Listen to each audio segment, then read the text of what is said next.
ഇപ്പോൾ നടക്കുന്ന റെയ്ഡ് എന്ന് പറയുന്നത് നഗ്നമായ രാഷ്ട്രീയ വേട്ടയാടലാണ്. കോൺഗ്രസും BJPയും കൂടി നടത്തുന്ന ഒത്തുകളിയുടെ ഏറ്റവും പ്രധാനപ്പെട്ട ഒരു ദൃഷ്ടാന്തമായിട്ട് വേണം ഈ റെയ്ഡിനെ കാണാൻ വേണ്ടി. ഇന്നലെ കേരളത്തിൻ്റെ മുഖ്യമന്ത്രി ഡൽഹിയിലെത്തുന്നു. അതിനു മുമ്പ് ഹൈക്കമാൻഡ് നേതാക്കൾ രാഹുൽ ഗാന്ധി ഉൾപ്പെടെയുള്ള ആൾക്കാർ കേരളത്തിൽ വന്ന് എന്തുകൊണ്ട് പിണറായി വിജയനെ വേട്ടയാടുന്നില്ല, അദ്ദേഹത്തിനെതിരെ കേസുമായിട്ട് മുമ്പോട്ട് പോകുന്നില്ല, അദ്ദേഹത്തിനെ അറസ്റ്റ് ചെയ്ത് ജയിലിലടയ്ക്കുന്നില്ല, ഇത്തരത്തിലുള്ള ഒരുപാട് ചോദ്യങ്ങൾ ചോദിച്ചിരുന്നു. കേരളത്തിലെ നിയമസഭാ തെരഞ്ഞെടുപ്പിലും ആ ഒത്തുകളി ദൃശ്യമായിരുന്നു. ആ ഒത്തുകളിയുടെ ഭാഗമായിട്ടുള്ള ഉദ്ദിഷ്ട കാര്യത്തിനുള്ള ഒരു ഉപകാര സ്മരണയാണ് ഇപ്പോൾ ഇവിടെ അരങ്ങേറുന്നത്.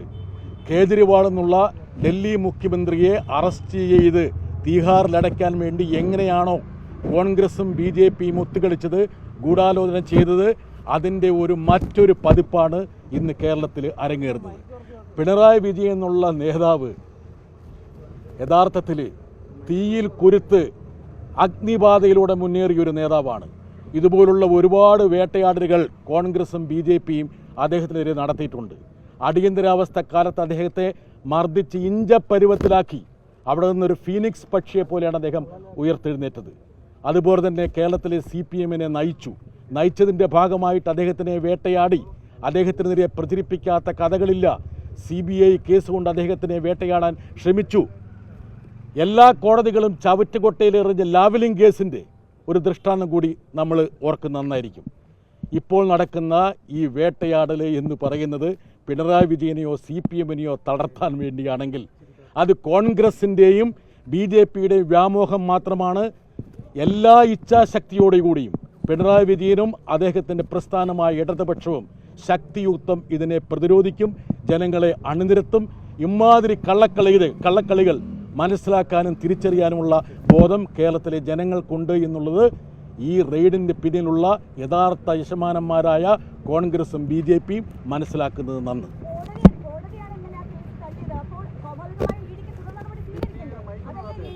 അതായത് 1,70,00,000 രൂപ ബാങ്കിലൂടെ നീതമായ മാർഗത്തിലൂടെ നികുതി അടച്ച് ഒരു ബിസിനസ്സിൻ്റെ ഭാഗമായി വാങ്ങിയതിനെക്കുറിച്ചുള്ള അന്വേഷണമാണ് നടക്കുന്നത്. എത്ര ഏജൻസികളാണ് അന്വേഷിക്കുന്നത്? ഇൻകം ടാക്സ് മുതൽ SFIO മുതൽ രജിസ്ട്രാർ മുതൽ ED മുതൽ 4 ഏജൻസികൾ. എനിക്കൊരൊറ്റ അഭ്യർത്ഥനയുള്ളൂ, ഇവരെന്തുകൊണ്ട് ഇനി FBI-യെയും മൊസാദിനെയും ഒക്കെ രംഗത്തിറക്കിക്കൂടാ ഈ വീണ വിജയനെതിരെ? യഥാർത്ഥത്തിൽ ഈ CMRLൻ്റെ സാക്ഷിമൊഴി വന്നപ്പോൾ, അവരുടെ രേഖകൾ വന്നപ്പോൾ എല്ലാ നിയമങ്ങളും കാറ്റിൽ പറത്തിക്കൊണ്ട് ലിക്വിഡ് ക്യാഷ് മേടിച്ച 2 പേർ ഇന്ന് സംസ്ഥാന മന്ത്രിസഭയിൽ അംഗങ്ങളാണ്. യഥാർത്ഥത്തിൽ ഏറ്റവും പ്രധാനപ്പെട്ട ഒരു കുറ്റകൃത്യം എന്ന് പറയുന്നത് കണക്കിൽപ്പെടാത്ത പണം വാങ്ങിയെന്ന് CMRL വ്യക്തമാക്കിയ 2 പേരല്ലേ? ഒരു ചെറുവിരൽ ഈ EDയോ ഇൻകം ടാക്സോ അവർക്കെതിരെ അനക്കിയോ? യഥാർത്ഥത്തിൽ ആദ്യം, അതായത് ഇന്ത്യയിൽ ക്യാഷ് കൊടുക്കുന്നതിനൊരു കണക്കുണ്ട്. ഇത്ര രൂപയെ കൊടുക്കാൻ പാടുള്ളൂ. 20,000 രൂപയ്ക്ക് മേലുണ്ടെങ്കിൽ അത് രേഖാമൂലമായിരിക്കണം. നോക്കുക, 15 ലക്ഷം 20 ലക്ഷം വാങ്ങിയെന്ന് വാങ്ങിയവർ സമ്മതിക്കുന്നു, കൊടുത്തവർ സമ്മതിക്കുന്നു. എന്തെങ്കിലും അന്വേഷണം നടത്തിയോ? അതേസമയം നീതമായ നിയമാനുസൃതമായിട്ടുള്ള ഒരു ബിസിനസ്സിൻ്റെ ഭാഗമായി നികുതി അടച്ചു വാങ്ങിയെന്ന് ആ മഹിള, ആ വനിതാ ചെറുപ്പക്കാരി പറഞ്ഞു. അതാണോ ഇവിടുത്തെ ഏറ്റവും വലിയ കുറ്റകൃത്യം എന്ന് പറയുന്നത്? അന്വേഷിക്കുന്നതിന് യാതൊരു തടസ്സവുമില്ല. 2019 മുതൽ അന്വേഷിച്ചുകൊണ്ടിരിക്കുകയാണ്. അന്വേഷിക്കട്ടെ. അതായത് സഖാവ് പിണറായി വിജയനെ പോലുള്ള വളരെയധികം ബഹുമാനം ആർജിക്കുന്ന ഒരു വ്യക്തിയെ കളങ്കപ്പെടുത്തി അപമാനിച്ച് ടാർഗറ്റ് ചെയ്ത് ഇതുപോലുള്ള മാധ്യമങ്ങൾക്ക് ഇന്നലെ തന്നെ ചോർത്തി കൊടുത്ത് കുറ്റപത്രം ആരുടെ കൈ കിട്ടാൻ അർഹതയുള്ളത്? കുറ്റപത്രം എങ്ങനെ മാധ്യമങ്ങളുടെ കൈ കിട്ടി? കുറ്റപത്രം കിട്ടാൻ അർഹതയുള്ളവരാരാണ്? അതായത് വാദി, പ്രതി, ഇവരൊക്കെയല്ലേ? കംപ്ലൈനൻ്റൊക്കെ അല്ലേ? എങ്ങനെ കുറ്റപത്രം ചോർന്നു? എങ്ങനെ ഇന്നത്തെ റെയ്ഡിൻ്റെ വിവരങ്ങൾ മാധ്യമങ്ങൾക്ക് പറഞ്ഞു കിട്ടി? എല്ലാ തരത്തിലുള്ള നിയമങ്ങളിൽ ലംഘിച്ചുകൊണ്ടുള്ളതാണ് നടക്കുന്നത്. ഏത് അന്വേഷണവും ഇവിടെ ഇപ്പോൾ ED റെയ്ഡ് നടക്കുന്നു. കേരളത്തിലെ മഹത്തായിട്ടുള്ള പ്രസ്ഥാനമാണ് CPMന്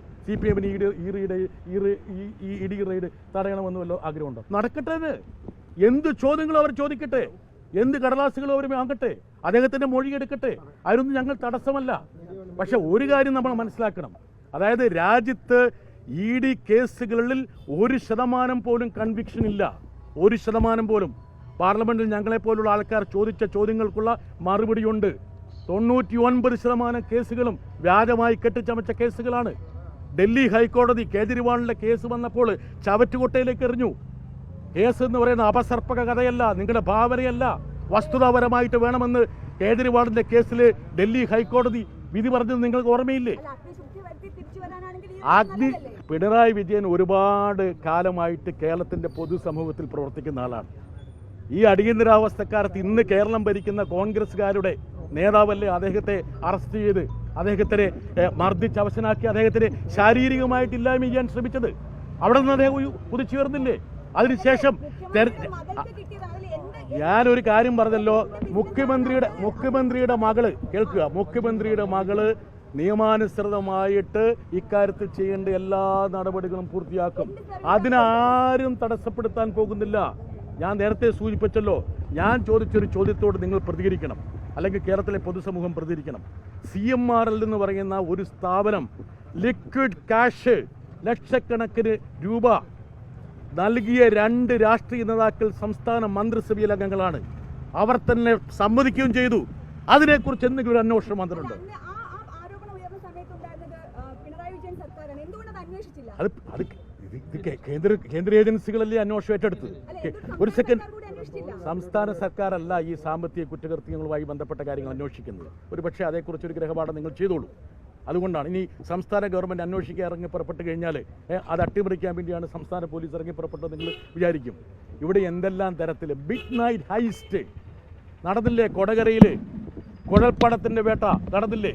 സ്വന്തം പാർട്ടിക്ക് ട്രക്കിന് വേണ്ടിയിട്ട് പണം കൊണ്ടുവന്ന് ആ ട്രക്കിലെ പണം അർദ്ധരാത്രിയിൽ അവർ തന്നെ കൊള്ളയടിച്ച സംഭവം ഉണ്ടായില്ലേ? ഈ എൻഫോഴ്സ്മെൻറ്റ് ഡയറക്ടർ എവിടെയായിരുന്നു? ആരുടെയെങ്കിലും ഒരു പോയിട്ടുണ്ടോ? ഒരു പേരിന് പോയിട്ടുണ്ടോ? അതുകൊണ്ട് ഇതിലൊക്കെയുള്ള പക്ഷപാതിത്വവും രാഷ്ട്രീയവും മനസ്സിലാക്കാൻ കഴിയും. എന്തിനാണ് ഇന്ത്യ ചേരിയുടെ നേതാവാണെന്ന് അഹങ്കരിക്കുന്ന രാഹുൽ ഗാന്ധി ഇവിടെ കേരളത്തിൽ വന്നിട്ട് തെരഞ്ഞെടുപ്പിന് മുമ്പ് പിണറായി വിജയനെ എന്തുകൊണ്ട് അറസ്റ്റ് ചെയ്തില്ല എന്ന് ചോദിക്കുന്നത്?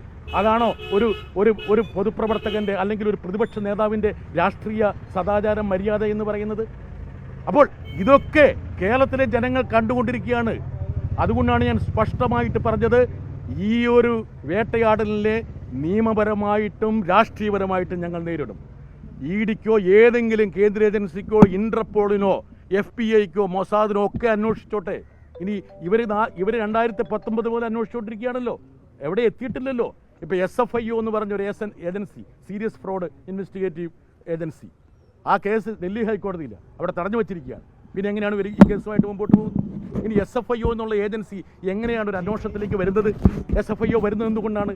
അതായത് ഒരു കമ്പനിയുടെ പ്രവർത്തനവുമായി ബന്ധപ്പെട്ടിട്ടുള്ള ഓഹരി ഉടമകൾ തമ്മിലുള്ള തർക്കത്തിലാണ് സാധാരണഗതിയിൽ SFIO വരുന്നത്. അതുപോലെ ഇതിലേക്ക് കൊണ്ടുപോകുന്നു.